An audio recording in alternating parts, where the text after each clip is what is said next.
อตัวนี้เลยนำมาน้ำเซบังเฮียงขึ้นน่ะได้แม่นปลาโอนวลอันนี้ไปขายเนาะทางนี้เพิ่นจะห้องหมากละก้ายทางบ้านห้องหมากกระบกทางไทยกับห้องหมากกระบกคือกันพี่น้องสมัยก่อนพี่น้องอยู่ทางเขตนี่เพิ่นจะเอาไม้แป้นนี่มามุงหลังคาได้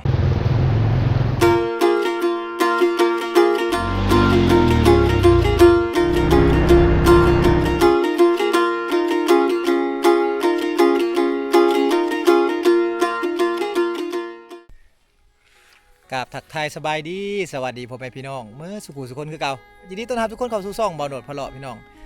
มื้อนี้เบาโหนดกำลังจะพาพ่อแม่พี่น้องไปที่หมู่บ้านชนเผ่าบรูพี่น้องเนาะหมู่บ้านนี้จะเข้าไปข้างในพี่น้องเนาะจะติดกับแม่น้ำเซบังเฮียงแต่ว่าบ้านนี้เบาโหนดก็ยังบ่เคยมาจักเทื่อพี่น้องและทางนี้เบาโหนดก็บ่ฮู้คือกันว่ามันจะมีประมาณจักบ้านพี่น้องเนาะเดี๋ยวติดตามนะครับชมไปแต่ก่อนที่เฮาจะเข้าไปหมู่บ้านเพิ่นพี่น้องเฮาต้องได้ข้ามห้วยตัวนี้ก่อนหรือว่าข้ามน้ำตัวนี้ก่อนพี่น้องเข้าไปเนาะถ้าว่าถึกช่วงฤดูฝนนี่อยู่ทางนี่แม่นตัดขาดจากโลกภายนอกพี่น้องเนาะตัดขาดจากโลกภายนอกเลยแหละมันว่ามันข้ามบ่ได้น้ำมันจะหลายพี่น้องแม่น้ำซ้ายนี่แม่นแม่น้ำที่ว่าไหลมาแต่จุดซุมพาบังพี่น้องเนาะแม่นไหลมาแต่จุดซุมพาบังหมู่ใดแม่น้ำนี่เป็นแม่น้ำซ้ายลักเลยพี่น้องเลยเนาะที่ไหลผ่านหลายๆหมู่บ้านคนในเขตนี่เขาจะใส่แม่น้ำนี่เป็นแม่น้ำซ้ายลักใส่อาบพี่น้องใส่ดื่มใส่กินเนาะก็ใส่แม่น้ำตัวนี้หาอยู่หากินกับอยู่นี่พี่น้องเลยเนาะหาปูหาปลาหาหน่อหมอกหน่อไม้ตามแคมหวยแคมน้ำเนี่ยก็มีหน่อหมอกหน่อไม้เต็มไปหมดเลยพี่น้องเนาะก็ยังมีหลายของอยู่ของกินพี่น้องและอยู่ในแคมแม่น้ำนี่เพิ่นก็ยังพากันเฮ็ดสวนปลูกผักพี่น้องตัวนี้จะเป็นสวนปลูกผักของชาวบ้านเขาเจ้าเขาแอมยังหนาแน่นได้เขาเป็นว่าอยู่ทางเขตบ้านเฮานี่แม่นได้ซื้อนางมาใส่พี่น้องแต่ทางเขตนี่ไม่เหี้ยไม่พังไม่พุ่งเขาเจ้าลายพี่น้องเนาะเป็นชนิดไม้ไผ่แบบซี่นี่ลายชาวบ้านเขาเจ้าก็เลยว่าเอาไม้อันนี้มาแอมพี่น้องไม้นี่จะมีราคาได้พี่น้องในปัจจุบันนี่เนาะเพราะว่าอยู่ในเขตในเมืองนี่ยังมีบางบ้านที่ว่าเขาเจ้าเฮ็ดจักสารพี่น้องเนาะเฮ็ดจักสารเครื่องหัตถกรรมต่างๆแล้วเขาเอาไม้อันนี้แหละไปเฮ็ดพี่น้องเลยเนาะนี่ความต้องการในตลาดต้องการหลายอยู่ทางประเทศลาวเฮานี่เนาะบางบ้านเขาจะกะปลูกขายพี่น้องไม่เหี้ยไม่พังนี่เนาะเอาตามบริเวณห้วยพี่น้องเอาตามบริเวณห้วย2ภาคน้ำนี่ก็สิเป็นสวนผักเพิ่นในช่วงฤดูหนาวหรือว่าช่วงฤดูแล้งอยู่ทางลาวเฮานี่ชาวบ้านอยู่เขตชนบทเขาเจ้าจะปลูกผักพี่น้องเนาะปลูกผักเอาไว้อยู่ไว้กินนี่แหละพี่น้องเอ้ยเพราะว่าอยู่ทางเขตบ้านเขาเจ้านี่มันบ่มีอันนั้นพี่น้องบ่มีตลาดบ่มีห้างค้าใหญ่ๆคืออยู่ทางบ้านเฮาเนาะฉะนั้นเพิ่นจึงจำเป็นต้องได้พากันปลูกฝังพี่น้องเลยเนาะปลูกฝังเป็นผักเป็นเลี้ยงสัตว์ต่างๆเอาพี่น้องเดินทางกันต่อ บ่โดดก็สิเข้าไปในพุ่นแหละแต่ก็ยังบ่ฮู้คือกันว่าบรรยากาศหมู่บ้านเพิ่นจะเป็นแนวใด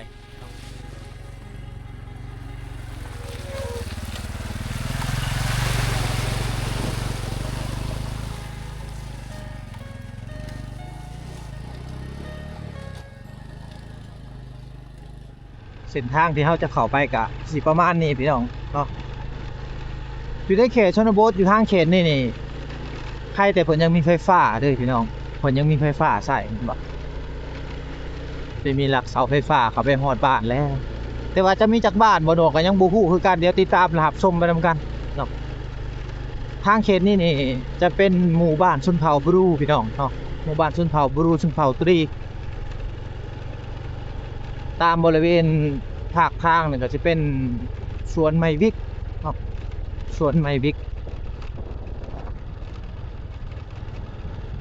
ตัวนี้จะเป็นนั้นพี่น้องจะเป็น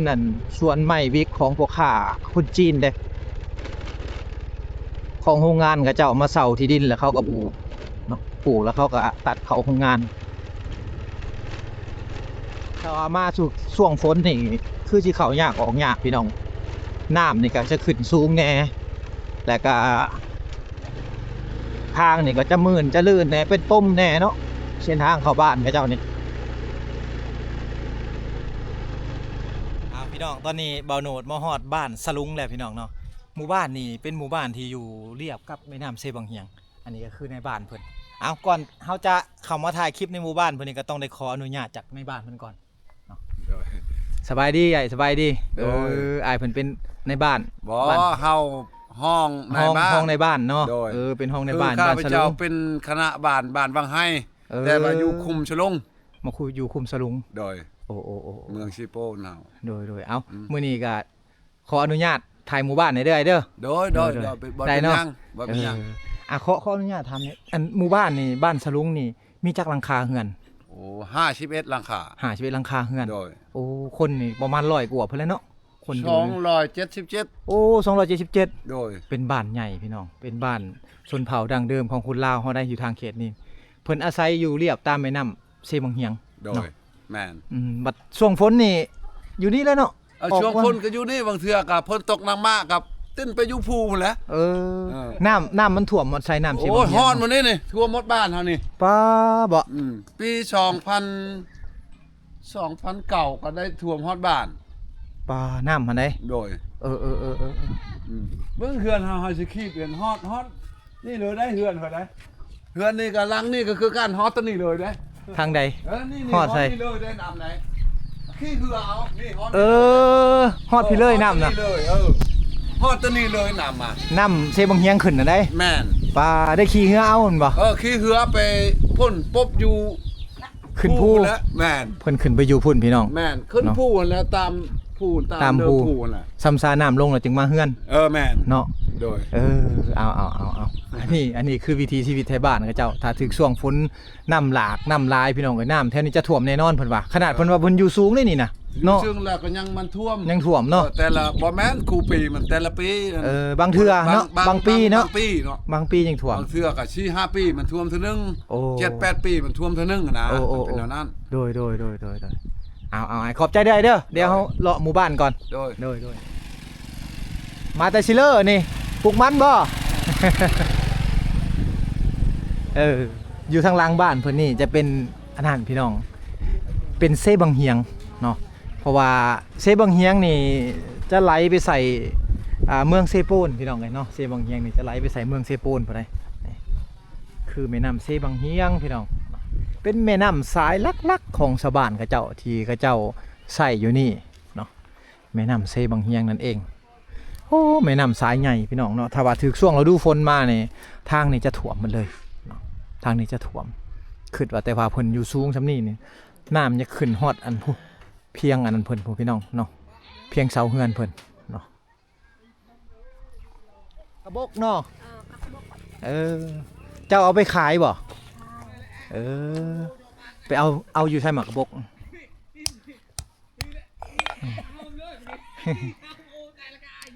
ละกายเนาะทางนี้ห้องเนาะภาษาบรูเนาะทางนี้ใส่เนาะเห็นปะห้องละกายอันนี้ไปขายให้เวียดนามบ่หรือว่าคนลาวเอามาหับซื้อโอ้ขายโลเท่าใดเดี๋ยวนี้แล้วเพิ่นบ่ฮู้ความลาวเนาะนี่เอาเพิ่นบ่ฮู้ความลาวพี่น้องเอ้ยอันนี้ถ้าว่าไผที่ว่าจะเข้ามาในชนเผ่าแบบซี่นี่ต้องเป็นภาษาบรูภาษาตรีพี่น้องเนาะบ่โนดก็ได้บ่หลายได้แต่บันชวนจะโดยแน่เนาะถูกเอาแบบซี่เลยเนาะ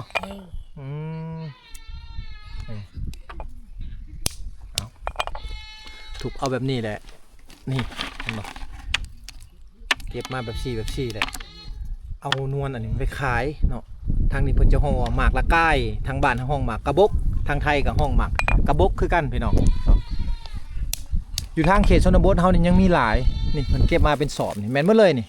แม่นเนาะอันนี้ก็ละก้ายคือกันละก้ายคือกันพี่น้องช่วงนี้แหละชาวบ้านเขาเจ้าเก็บนี่จะเป็นสินค้าประจำฤดูกาลของชาวบ้านเขาเจ้าอยู่ในเขตนี้เนาะไปเก็บอยู่ใส่เยิงบ่ไปเอาเยิงบ่เยิงพุ่นบ่เอาอยู่พุ่นบ่โอ้อยู่พุ่นหัวพูดหน่วยพุ่นพี่น้องวางเพิ่นไปรี่น้ำพุ่นเนาะขอมกขอบใจเด้อหมู่บ้านสลุงก็คือเห็นพี่น้องเลยเนาะเป็นหมู่บ้านที่ว่า โบใหญ่บันไดพี่น้องประมาณ50หลังคาเฮือนเนาะประมาณ50หลังคาเฮือนแต่ว่าผู้คนจะหลายคนในเขตนี่ชาวาเขาเจ้ามีลูกมีหลานเขาจะมีลูกหลายคนพี่น้องเนาะบางคนกับครอบครัวหนึ่งเป็น10พี่น้องเลยเนาะบางคนกับ6-7 คนพี่น้องเลยเนาะจะมีหลายครอบครัวหนึ่งนะผู้คนเขาจะหลายเหตุให้ผู้คนทั้งนี้หลายพี่น้องเนาะประมาณ200 กว่าคน 270 กว่าคนพี่น้องเอานี่คือไม่เหี้ยไม่พางเนาะไม่สำหรับคนที่ว่ามักจักสารพี่น้องอยู่ในเขตชนบทเขานี่ผู้เฒ่าผู้แก่หรือคนยุค90พี่น้องเขาจะเก่งเรื่องจักสารได้เนาะช่วงนั้นบ่มีเทคโนโลยีอย่างถ้าว่าโทรศัพท์กับบ่มีพี่น้องเนาะการนำใช้เทคโนโลยีกับบ่มีส่วนหลายคนรุ่นก่อนเขาจะเฮียนเนาะเฮียนจักสารบ่ว่าจะเป็นกระโตกเป็นติ๊บเข่าพี่น้องเนาะเป็นผ้าเข่าต่างๆพี่น้องเป็นแนวพัดเข่าพี่น้องเนาะเป็นกระตาพี่น้องกระใส่ตัวนี้แหละในการจักสารเนาะอันนี้คือไม้เหี้ยไม้พางพี่น้องเด้อเนาะเป็นไม้ที่ว่า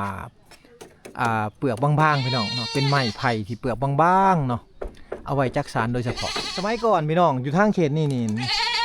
เพิ่นจะเอาไม้แป้นนี่มามุงหลังคาได้เนาะอยู่ทางเขตนี่เพราะว่าบ้านเพิ่นนี่อยู่ห่างไกลจากตัวเมืองพี่น้องเนาะฉะนั้นเพิ่นปรับเปลี่ยนเอาไม้นี่แหละเนาะตัดไม้เป็นลำมาแล้วก็มาเฮ็ดเป็นไม้แป้นพี่น้องเนาะแล้วก็มาเฮ็ดเป็นหลังคาเมื่อก่อนอยู่ทางเขตนี้จะมีหลายเนาะนี่อันนี้คือคอกแบ่เพิ่นยังเป็นคอกทรงเก่าอยู่เนี่ยติดผ้าเฮือนนี่ผ้าเฮือนครัวเฮือนครัว